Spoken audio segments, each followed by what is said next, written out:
HS complete করার পর পশ্চিমবঙ্গের আর্টস এবং সায়েন্সের স্টুডেন্টদের জন্য আমি 50টি কোর্সের একটি ভিডিও পাবলিশ করেছি গত দুদিন আগে, যেখানে পার্ট 1-এ আর্টসের স্টুডেন্টদের জন্য 24টা কোর্সের মতো আলোচনা করেছি। আজকের ভিডিওতে সায়েন্সের স্টুডেন্টদের জন্য 25টা কোর্সের সম্বন্ধে আলোচনা করব। অবশ্যই সায়েন্সের স্টুডেন্টদের পাশাপাশি আর্টসের স্টুডেন্টও কিন্তু ভিডিওটা দেখতে পারে, তার কারণ কিছু কোর্স আছে যেখানে সায়েন্স এবং আর্টস দুই ধরনের স্টুডেন্টরা কিন্তু করতে পারবে। এই ভিডিওটাকে আমি 5 ভাগে ভাগ করে নিচ্ছি। প্রথমে আমরা সায়েন্সের স্টুডেন্টদের জন্য মেডিকেলের কেরিয়ারে কি অপশন আছে আলোচনা করব। তারপরে আমরা আলোচনা করব টেকনিক্যাল লাইনে বা টেকনিক্যাল লাইনে কিভাবে নিজেকে স্টাবলিশ করা যায় আলোচনা করব। এরপরে প্যারামেডিক্যাল কোর্সের সম্বন্ধে আলোচনা করব এবং অনেক স্টুডেন্ট আছে যারা এইচএস কমপ্লিট করার পর আইটি এবং কম্পিউটার ওয়ার্ল্ডে যেতে চাই, তাদের জন্য আমরা আলোচনা করব। এবং সর্বশেষে যেটা আলোচনা করব জেনারেল ও স্কিল বেস কোর্স, যেখানে আর্টস এবং সায়েন্স উভয় ধরনের স্টুডেন্ট কিন্তু অ্যাপ্লাই করতে পারবে। তাহলে ভিডিওটা শেষ অবধি দেখতে হবে। আমি গত ভিডিওতে তোমাদের কাছে অনেক ভালো রেসপন্স পেয়েছি, তার জন্য ধন্যবাদ। আমি আশা করব তোমরা এরকমভাবেই আমার চ্যানেলটিকে ভালোবাসা দিও। আমার এই পরিশ্রম যাতে তোমাদের কেরিয়ারকে আরও সহজ করে দেয়, আরও স্টাবলিশড হও, সেটাই আমার ইচ্ছা। তাহলে চলো এবার শুরু করি। প্রথমে আমরা মেডিকেলের দিক থেকে আমরা দেখিনি। এইচএস যারা সায়েন্স নিয়ে পড়াশোনা করেছো, বিশেষ করে যারা পিসিবি নিয়ে পড়াশোনা করেছো, ফিজিক্স, কেমিস্ট্রি এবং বায়োলজি যাদের ছিল, অনেকেরই ইচ্ছা থাকে যে ডক্টর লাইনে যাওয়ার, মেডিকেল লাইনে যাওয়ার। তাই তোমরা সকলেই জানো যে মেডিকেল লাইনে যাওয়ার জন্য নিট এক্সাম দিতে হয়। এই এক্সামটা গোটা ইন্ডিয়ার স্টুডেন্টরা কিন্তু অ্যাপ্লাই করতে পারবে এবং কিছুদিন আগে এই নিট এক্সাম হয়েও গেছে। প্রতি বছর 10 লক্ষেরও অধিক স্টুডেন্ট কিন্তু এই এক্সাম দেয়। তার মধ্যে কিছু সংখ্যক স্টুডেন্টই মেডিকেল চান্স পায়। তো মেডিকেলের ক্ষেত্রে যেটা প্রথমেই আসছে এমবিবিএস করার অপশন আছে, যার ফুল ফর্ম হচ্ছে bachelor of medicine and bachelor of surgery. এই কোর্স তোমাদের 5.5 বছর পড়তে হবে। এই কোর্সের জন্য অল ইন্ডিয়াতে যতগুলো মেডিকেল কলেজ আছে, প্রাইভেট এবং সরকারি মিলিয়ে তোমরা চান্স পাবে। যাদের র্যাঙ্ক ভালো আছে তারা সরকারি কলেজে পাবে। তাছাড়াও প্রাইভেট কলেজেরও অপশন আছে, তবে প্রাইভেট কলেজের ক্ষেত্রে অনেক টাকা খরচার ব্যাপার থাকে। তাই আমাদের মতো যারা বেশিরভাগ মধ্যবিত্ত বা নিম্নবিত্ত ফ্যামিলির ছেলেরা আছি, সকলের সম্ভব হয় না যে প্রাইভেট থেকে এমবিবিএস করার। অলমোস্ট এর খরচা হয়ে যায় 70 লাখ, 80 লাখ, এমনকি 1 কোটিরও খরচার আমরা দেখতে পাই। এই কোর্স করার পর স্বাস্থ্য পরিষেবার তোমরা অন্যতম কারিগর হবে। মানুষের রোগ নির্ণয় করা, এটাই তোমাদের কাজ হবে। বিভিন্ন হসপিটাল বা প্রাইভেট হসপিটালেতেও তোমরা পরবর্তীকালে কাজের সুযোগ পাবে। উচ্চ বেতনের অপশন কিন্তু এখানে বরাবরই আছে। অনেকে এমবিবিএস করার পর আরও উচ্চশিক্ষায় শিক্ষিত হতে চাই, সেখানে স্পেশাল কোর্স করে নেয়। কেউ গাইনোকোলজিস্ট ডিপার্টমেন্টে চলে যায়, কেউ সার্জারিতে থাকে। এরকমভাবে বিভিন্ন যে স্ট্রিমগুলো আছে, সেই বিভিন্ন স্ট্রিমে তারা পড়াশোনা করে নিজেকে প্রতিষ্ঠিত করে। তবে এমবিবিএস করার স্বপ্ন সকলের যে সম্পূর্ণ হয় তা নয়, লিমিটেড স্টুডেন্টরাই কিন্তু এই চান্স পায় প্রতি বছর। অনেকে আবার এটাও প্ল্যান করে যে আমি এমবিবিএস না পেলেও অ্যাটলিস্ট আমি ডক্টরি লাইনে আরও যে ব্রাঞ্চগুলো আছে সেখানে আমি নিজেকে এন্টার করব, নিজেকে আমি প্রতিষ্ঠা করব। তার মধ্যে একটি অপশন তোমাদের কাছে যেটা আসবে বিডিএস করার, ব্যাচেলর অফ ডেন্টাল সার্জারি। এটা নিয়েও তোমরা পড়াশোনা করতে পারো। যাদের র্যাঙ্ক কম হয় বা যারা প্রাইভেট হসপিটাল থেকেও বিডিএস করব, তাদের কাছে এই অপশনটা আছে। বিডিএস এর যে কাজটি হবে আমরা দন্ত চিকিৎসক বলতে পারি। দন্ত চিকিৎসা করার জন্য কোর্স এখানে শেখানো হয়।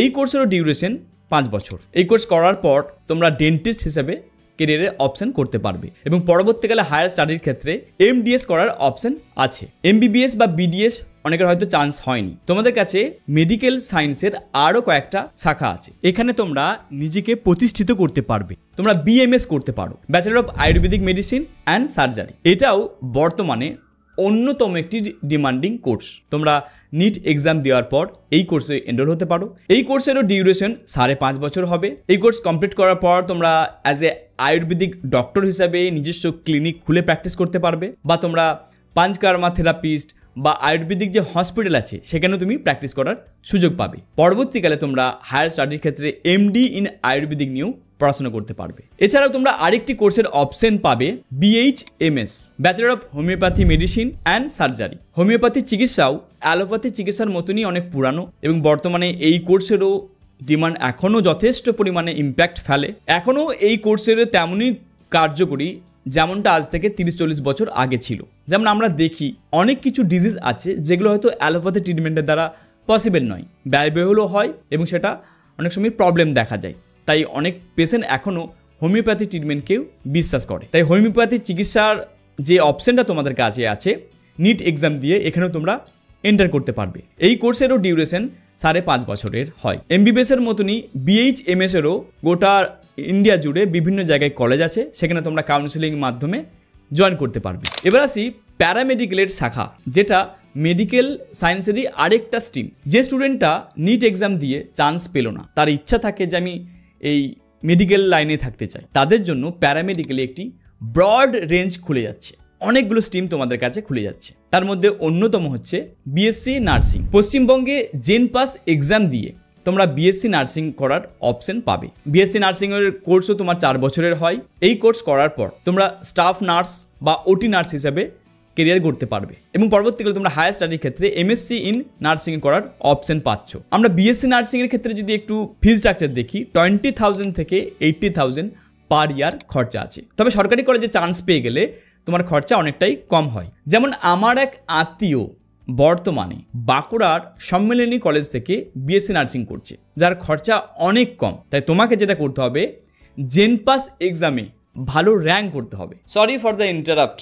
এইচএস কমপ্লিট করার পর কেরিয়ার নিয়ে কনফিউজড হয়ে আছো, তুমি চাইছো যে তোমাকে কেউ পার্সোনাল গাইডেন্স দিক, কেউ তোমাকে হেল্প করুক। আমি একটি তোমার জন্য ডেডিকেটেড প্রোগ্রাম রাখতে চলেছি, যেখানে তুমি আর আমি একসাথে বসে আমরা ডিসকাস করব কোন কেরিয়ার তোমার জন্য ভালো হবে। এই প্রোগ্রামের জন্য সিট বুক করতে চাও, ডেসক্রিপশন আমি লিঙ্ক দিয়ে দেবো, ভিডিওর কমেন্ট বক্সেও লিঙ্ক পেয়ে যাবে। সিট বুক করো, খুব তাড়াতাড়ি তোমার সাথে 1-to-1 আমরা কথা বলে নিচ্ছি। নার্সিং লাইনের আরেকটি ব্রাঞ্চ বলা যেতে পারে যেটা আমাদের কাছে এখন আছে। এইখানে আর্টস কিংবা কমার্সের স্টুডেন্টরা কিন্তু জয়েন করতে পারে। এই কোর্সের নাম হচ্ছে GNM, general nursing and midwifery. তবে শর্ত একটাই, তোমাকে এক্সাম দিতে হবে।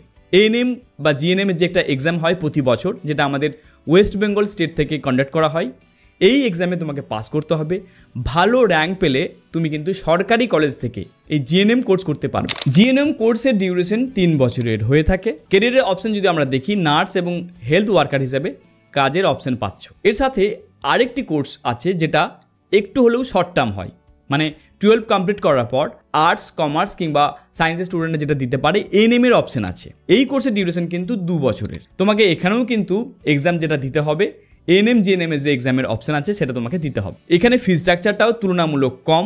তুমি যদি সরকারি কলেজে চান্স পেয়ে যাও, তোমার খরচা অনেক কম হবে যদি তুমি এএনএম করতে চাও। তবে শর্ত একটাই, এক্সাম তোমাকে দিতে হবে। পরবর্তীকালে তোমরা কেরিয়ারের যে অপশন পাবে, ভিলেজ হেলথ নার্স কিংবা অঙ্গনওয়াড়ি যে নার্স আছে, এখানে তোমরা চাকরি পাবে। এছাড়াও প্রাইভেট হসপিটাল বা নার্সিংহোমে চাকরির সুযোগ পাবে। এবার আসি মেডিকেল সায়েন্সের আরেকটি শাখা, যেটা অনেকের করতে ইচ্ছা প্রকাশ করো। আমরা যে ওষুধের বা ফার্মাসিউটিক্যাল কোম্পানির কথা বলি, বা আমরা যখন কোনো ডক্টরের কাছে যাই, ডক্টর তো নিশ্চয়ই প্রেসক্রিপশন করে, আর যে প্রেসক্রিপশন করে সেখানে আমরা কিছু ড্রাগসের কথা জানি। তাই এই ড্রাগস লাইনে পড়াশোনা করার জন্য তোমাদের কাছে 2টো অপশান আছে। একটি হচ্ছে বিফার্ম করা, ব্যাচেলার ইন ফার্মাসি লাইন, যেখানে ওষুধ সম্বন্ধে বিস্তারিত তোমরা পড়াশোনা করবে। ওষুধের তৈরি, ওষুধের ডোজেস সম্বন্ধে, কিভাবে আমাদের শরীরে এফেক্ট করে, সব কিছু বিস্তারিত পড়াশোনা করার জন্য একটি কোর্স আছে, যেটাকে আমরা বলছি বিফার্ম। এই কোর্সের ডিউরেশনও 4 বছরের হয়। পরবর্তীকালে এই কোর্স করার পর তোমরা ফার্মাসিস্ট হিসেবে নিজেকে কেরিয়ার করতে পারবে। এছাড়াও তোমরা বিভিন্ন যে কোম্পানিগুলো আছে, ফার্মাসিউটিক্যাল কোম্পানিগুলো আছে, সেখানে তোমরা কোয়ালিটি কন্ট্রোলেতেও চাকরি পাবে। এমনকি তোমরা যদি চাও পরবর্তীকালে ইউপিএসসি এক্সাম দিয়ে ড্রাগ কন্ট্রোল অফিসার হতে পারবে। হায়ার স্টাডিরও অপশন কিন্তু এখানে আছে, তোমরা এম ফার্ম করার সুযোগ পাচ্ছ। বি ফার্ম করার জন্য তোমরা অনেক কলেজে ডাইরেক্ট অ্যাডমিশন পেয়ে যাবে। এছাড়াও অনেক কলেজ আছে যেখানে তোমাকে এক্সামের মাধ্যমে জয়েন করায়। যেমন যাদবপুর ইউনিভার্সিটি, তুমি যদি চাও যে আমি ওখানে বিফার্ম করতে, তো তোমাকে এক্সাম দিতে হবে। প্যারামেডিক্যালের আরেকটি কোর্স তোমরা করতে পারো, যেটা অন্যতম ডিমান্ডিং কোর্স, বিএমএলটি, যেটা ব্যাচেলার ডিগ্রি আছে। এটারই তোমরা ডিএমএলটি করতে পারো, যেটা ডিপ্লোমা ডিগ্রি আছে। তো এই দুটোর ফুল ফর্ম কি? Bachelor in medical laboratory technology. ডিএমএলটির ফুল ফর্ম হচ্ছে diploma in medical laboratory technology. HS complete করার পর সায়েন্সের স্টুডেন্টদের কাছে 2টো কোর্সেরই অপশন আছে। বিএমএলটি করার জন্য তোমাকে জেন পাস দিতে হবে, আর তুমি যদি চাও যে আমি ডিএমএলটি করতে, চটজলদি চাকরি পেতে, এই কোর্সের জন্য তোমাকে ওয়েস্ট বেঙ্গলের স্টেট ফ্যাকাল্টির একটি এক্সাম হয়, এটা তোমাকে দিতে হবে। বিএমএলটির ক্ষেত্রে কোর্সের ডিউরেশন 3 বছরের, ডিএমএলটির ক্ষেত্রে কোর্সের ডিউরেশন 2 বছরের। কেরিয়ারের অপশন যদি আমরা দেখি, অ্যাজ এ ল্যাব টেকনিশিয়ান সরকারি কিংবা প্রাইভেট হসপিটালে তোমরা কাজের সুযোগ পাবে। ফি স্ট্রাকচার যদি আমরা তাকাই, সরকারি কলেজে যদি তোমরা চান্স পেয়ে যাও, ফি স্ট্রাকচার অবশ্যই কম হবে। বেসরকারির ক্ষেত্রে 20,000 থেকে 80,000 পার ইয়ার খরচা আছে। এছাড়াও তোমরা বিপিটি করতে পারো, ব্যাচেলার ইন ফিজিওথেরাপি। এই কোর্স সম্বন্ধে তোমরা অনেকে হয়তো জানো না। ফিজিওথেরাপি এমন একটি সায়েন্সের ব্রাঞ্চ যেখানে আমরা অনেক পেশেন্টকে দেখতে পাই।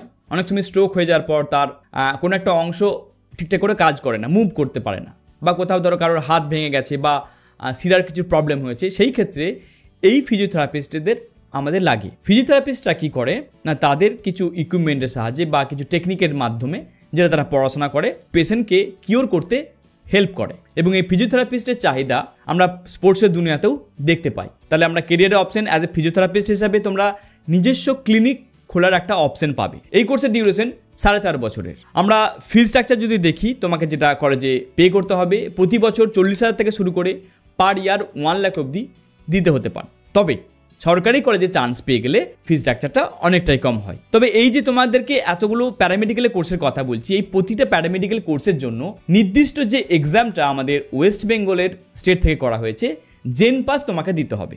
এই জেন পাসের আন্ডারে কিন্তু এই কোর্সগুলো পড়ে যাচ্ছে। আর তুমি যদি চাও যে আমি ডাইরেক্ট অ্যাডমিশন নিতে প্রাইভেট কলেজে, সেখানে তোমাকে কিন্তু মোটা টাকা ডোনেশন দিতে হবে। এবার আসছি bachelor in optometry.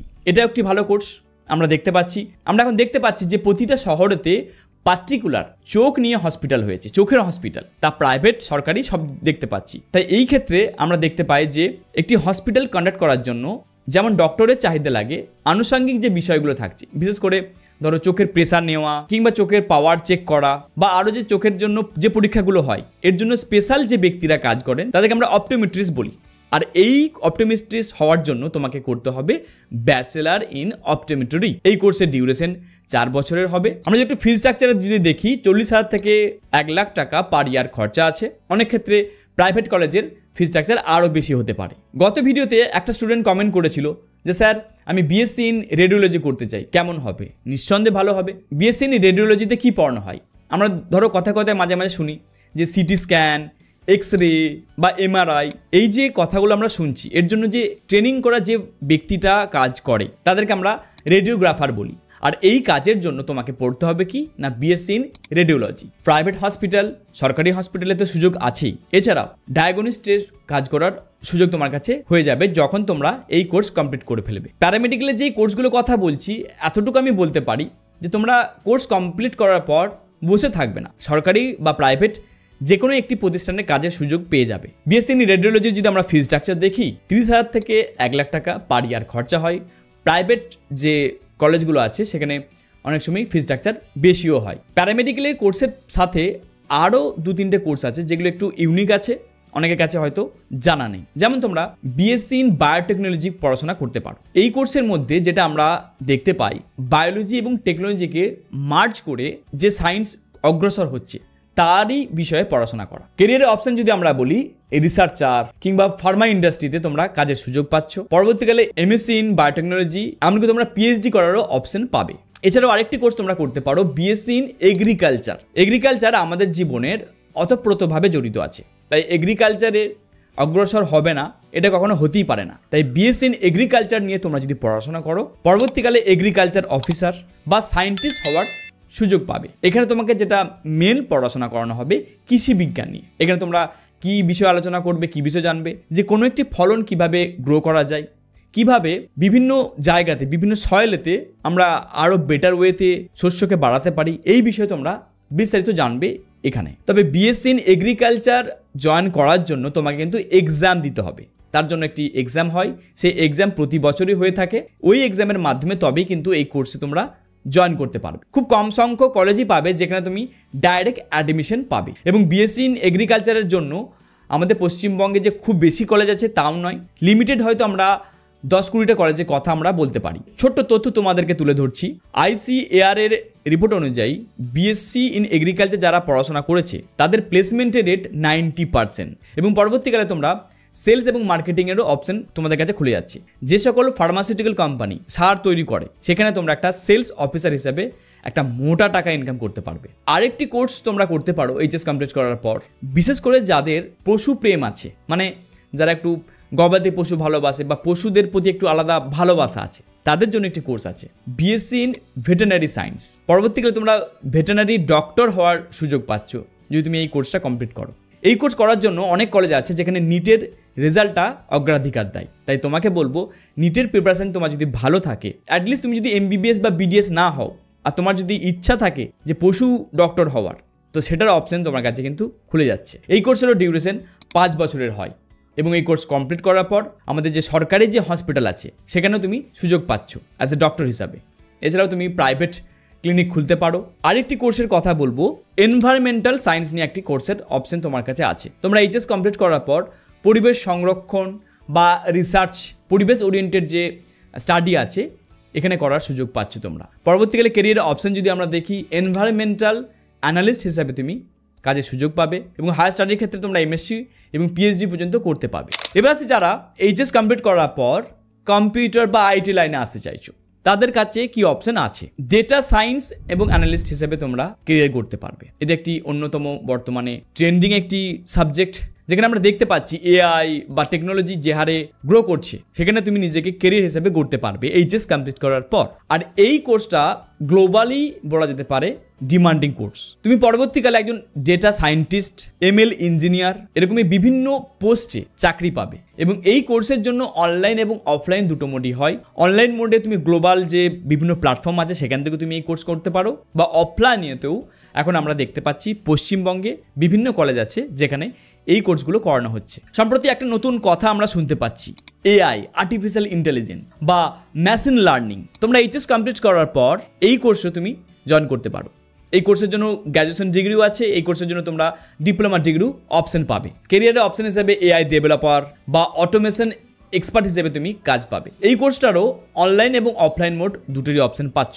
BTech in AI কিংবা অনলাইন কোর্সেরও অপশন আছে। এছাড়াও আর্টসের স্টুডেন্টের মতন তোমরাও BCA করার অপশন পাচ্ছ। যেহেতু তোমাদের এইচএসে ম্যাথ থাকে, এই কোর্স তোমাদের জন্য অনেকটা কার্যকরী হবে। পরবর্তীকালে তোমরা সফটওয়্যার ডেভেলপার কিংবা ওয়েব ডেভেলপার হিসাবে কেরিয়ারে অপশন করতে পারবে এবং হায়ার স্টাডির ক্ষেত্রে MCA করারও অপশন আছে। এই কোর্সের ডিউরেশন 3 বছরের হয়ে থাকে। আর একটি ট্রেন্ডিং কোর্স তো আমি ভুলেই যাচ্ছিলাম বলতে, সাইবার সিকিউরিটি, যেটা তোমরা এইচএস কমপ্লিট করার পর করতে পারবে। সাইবার সিকিউরিটির জন্য BSc ইন সাইবার সিকিউরিটি বলে একটি কোর্স আছে, বা অনেক কলেজে BSc in cyber security and robotics বলে কোর্স অপশন হয়। এই কোর্সগুলো তোমরা করতে পারবে। এই কোর্সগুলোর ডিউরেশন হয় 3 বছরের। তোমাকে কি রোবট ভালো লাগে বা রোবট কিভাবে কাজ করে জানতে ইচ্ছে হয়, বা তোমার মনে হয় যে এটা আমার কেরিয়ার হোক, তাহলে তোমার জন্য এইচএস কমপ্লিট করার পর তাহলে তোমার জন্য রোবোটিক্স অ্যান্ড অটোমেশন কোর্স করার অপশন আছে, যেটা তোমরা BSc ইন রোবোটিক্স নামে অনেক জায়গায় দেখে থাকবে। ইন্ডাস্ট্রিয়াল অটোমেশন এক্সপার্ট হিসেবে তোমরা পরবর্তীকালে কাজের অপশন পাবে। এইচএস এর পর ফুড টেকনোলজি তোমার জন্য একটি চমৎকার কেরিয়ারের অপশন হতে পারে। এই ফুড টেকনোলজিতে যেটা তোমাকে পড়ানো হবে, খাদ্যের প্রক্রিয়াকরণ, সংরক্ষণ, গুণগত মান বৃদ্ধি করানো, প্যাকেজিং, এর উপরে পড়াশোনা করানো হবে। সায়েন্সের স্ট্রিমের PCB বা PCM এর যে কোনো স্টুডেন্টরা যারা খাদ্য স্বাস্থ্য ও উদ্ভাবনী প্রযুক্তিতে কাজ করতে চাও, তাদের জন্য ফুড টেকনোলজি একটি অন্যতম কেরিয়ারের অপশন। আমরা যদি অ্যাডমিশনের কথা বলি, কিছু কিছু কলেজ আছে যেখানে ডাইরেক্ট অ্যাডমিশন নেয়, কিছু কিছু কলেজ আছে যেখানে এন্ট্রান্স এক্সামের মাধ্যমে চান্স দেয়। আমরা যদি কোর্স ডিউরেশনের কথা দেখি, এখানে দুটো অপশন আছে, বিটেক ইন ফুড টেকনোলজি আর BSc ইন ফুড টেকনোলজি। এই দুটো কোর্সেরই কম বেশি 4 বছরের কোর্স হবে। এছাড়াও ডিপ্লোমা কোর্সেরও অপশন আছে, যেটা তোমাকে 3 বছরের করতে হবে। পরবর্তীকালে তোমরা MSc বা MTech করারও অপশন পাচ্ছ এই ফুড টেকনোলজি নিয়ে পড়াশোনা করলে। সরকারি কলেজে আমরা 15,000 থেকে 50,000 টাকা প্রতি বছর খরচা আমরা দেখতে পাই, এর কম বেশিও হতে পারে। কেরিয়ারের অপশন যদি আমরা দেখি, food technologist, quality control officer, research and development executive, food safe officer ইত্যাদি পোস্টে তোমরা কেরিয়ারের অপশন করতে পারবে। এবার আছে আরেকটি ইউনিক কোর্সের সম্বন্ধে। এই ইউনিক কোর্সটা বলার আগে তোমরা আগে প্রথমে বলো যে CID বলে কখনো কোনো সিরিয়াল দেখেছিলে, যেটা আমরা একটা ন্যাশনাল টিভিতে দেখতে পেতাম। সেখানে এক ভদ্রলোক বলতেন, দয়া কুছ তো গড়বড় হে। নিশ্চয়ই তোমরা অনেকে দেখেছো। হ্যাঁ, ফরেনসিক সায়েন্স একটি অন্যতম শাখা বিজ্ঞানের, যেখান থেকে অপরাধমূলক যে কাজ হয় সেটাকে জাস্টিফাই করা, প্রমাণ দেওয়া, তথ্যকে তুলে ধরা, এই বিষয়ে পড়াশোনা করানো হয়। যেখানে DNA, ফিঙ্গারপ্রিন্টস, ব্লাড স্যাম্পেল, টক্সিলজি, এই সমস্ত বিষয়ে পড়াশোনা করানো হবে। সায়েন্স টিমের PCB বা PCM দুই ধরনের ছাত্রছাত্রীরাই এই কোর্স করতে পারবে এবং পরবর্তীকালে CID, CBI এই ধরনের সংস্থাতে কাজের সুযোগ পাবে। BSc ইন ফরেনসিক সায়েন্সের জন্য 3 বছরের কোর্স হয়। ডিপ্লোমা এবং সার্টিফিকেট ওরিয়েন্টেড কোর্সের জন্য তোমাকে 2 বছর পড়াশোনা করতে হবে এবং পরবর্তীকালে তোমরা MSc এবং PG ডিপ্লোমা করার অপশন আছে। ফি স্ট্রাকচার সরকারি কলেজের ক্ষেত্রে 10 থেকে 50,000 হতে পারে প্রতি বছর, আর সেটা প্রাইভেট কলেজের ক্ষেত্রে আপ টু 2 লাখ টাকাও খরচা হতে পারে। ক্যারিয়ারের অপশন যদি আমরা দেখি, forensic expert, crime scene investor, lab technician, DNA analyst, toxicologist, cyber forensic analyst, এই এতগুলো ক্যারিয়ার অপরচুনিটি আমরা দেখতে পাচ্ছি। এইচএসের পর naval architecture and ocean engineering বলে আরেকটি বিজ্ঞানের শাখা আছে, যেখানে তোমরা জাহাজ, সাবমেরিন, হোভারক্রাফট, ওয়াসান প্ল্যাটফর্ম ইত্যাদি বিষয়ে ডিজাইন বা তার টেকনোলজি বিষয় সম্বন্ধে বিস্তারিত পড়াশোনা করবে। এই কোর্সে ভর্তি হওয়ার জন্য জেইই মেন এক্সাম দিতে হবে, বা তোমরা জেইই অ্যাডভান্স এক্সাম দিতে পারো। কিছু কিছু ইনস্টিটিউট নিজস্ব এন্ট্রান্সের মাধ্যমেও অ্যাডমিশন নেয়। বিটেক কোর্সের জন্য তোমাকে 4 বছরের পড়াশোনা করতে হবে, এমটেকের জন্য আর 2 বছর, এবং তোমরা যদি চাও পরবর্তীকালে পিএইচডি করারও অপশন তোমার কাছে আছে। সরকারি প্রতিষ্ঠানের ক্ষেত্রে 30,000 থেকে 90,000 প্রতি বছর খরচা হতে পারে। বেসরকারি কলেজের ক্ষেত্রে 3 লাখ টাকা প্রতি বছর খরচা আছে। ক্যারিয়ারের অপরচুনিটি যদি আমরা দেখি, তোমরা marine engineer, offshore platform designer, Naval architect ইত্যাদি পোস্টে চাকরি পাবে। এবার আছে কয়েকটা জেনারেল এবং স্কিল কোর্স, যেখানে আর্টস এবং সায়েন্সের স্টুডেন্টরা উভয়টাই করতে পারবে, যেটা আমার গত ভিডিওতে অলরেডি কিছুটা হলেও আমরা টাচ করে গেছি। যেমন hotel management, travel and tourism management, yoga and naturopathy, photography and videography course, beauty and wellness course, যেটা তোমরা সায়েন্সের স্টুডেন্ট হলেও করতে পারো। আশা করছি এই ভিডিওতে যা তথ্য তোমার সাথে শেয়ার করলাম তোমাদের তা কাজে এসেছে। ভিডিওটা ভালো লাগলে বন্ধুদের মাঝে শেয়ার করে দাও, আর এইরকমই কেরিয়ার রিলেটেড আরও ভিডিও পাওয়ার জন্য আমার চ্যানেলটি সাবস্ক্রাইব করো। পরের ভিডিওতে আবার দেখা হবে। Thank you very much.